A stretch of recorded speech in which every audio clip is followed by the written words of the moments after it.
Hey guys, what's up? It's Rygar the Destroyer, and today we're going to be taking a look at Asajj Ventress from the Clone Wars.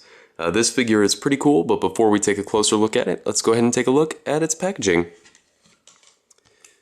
Here it is, pretty standard packaging for the Clone Wars. On the back here, it's got her name, picture of the figure, a brief description, and a picture of her from the Clone Wars, as well as the other figures that were released in this wave. And one thing I do want to mention about this packaging that's kind of funny, this pose right here that they have the figure in, they must have broken it or something to get into that pose, and that's why they don't show the elbow. You'll see why this pose couldn't be possible with the articulation provided a little bit later. So as far as the figure itself goes, she stands, let's see here, about 3 3/4 inches tall, which is probably about right for the Clone Wars version of Asajj Ventress. And she comes with 3 accessories. So the first ones here are her lightsabers, of course, and they are very well detailed.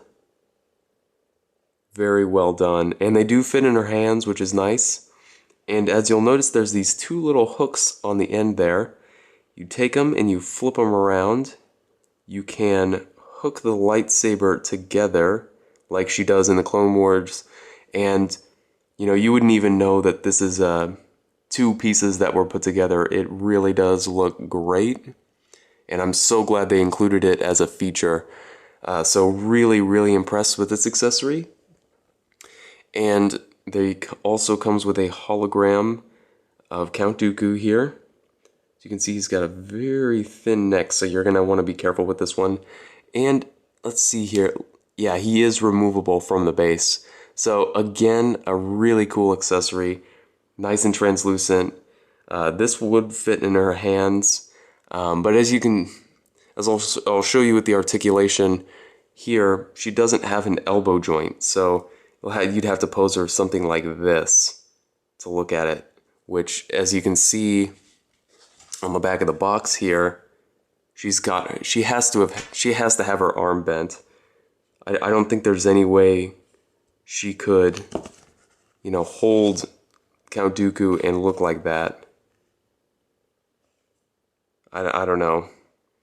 But just kind of something that's kind of interesting about the packaging. As far as the figure itself goes, I was pretty impressed when I pulled her out of the packaging. She's not perfect or anything, but she does look pretty nice. Underneath her skirt here, or her tunic thing, she does have like leg wrappings, which is cool.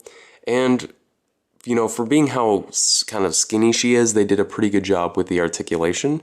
So she's got a ball peg in the head, so really nice range of motion there. She's got ball hinge shoulders that do swivel 360.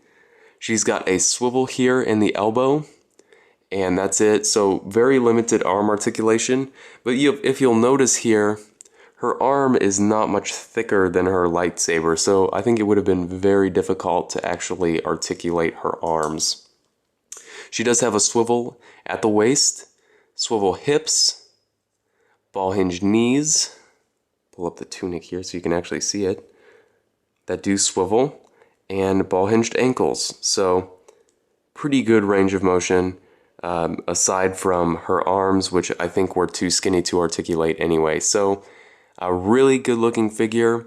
I suggest that if you're a fan of the Clone Wars, you go ahead and track her down. I got this one today for a steal, in my opinion, so I'll definitely be looking out for some deals on this figure.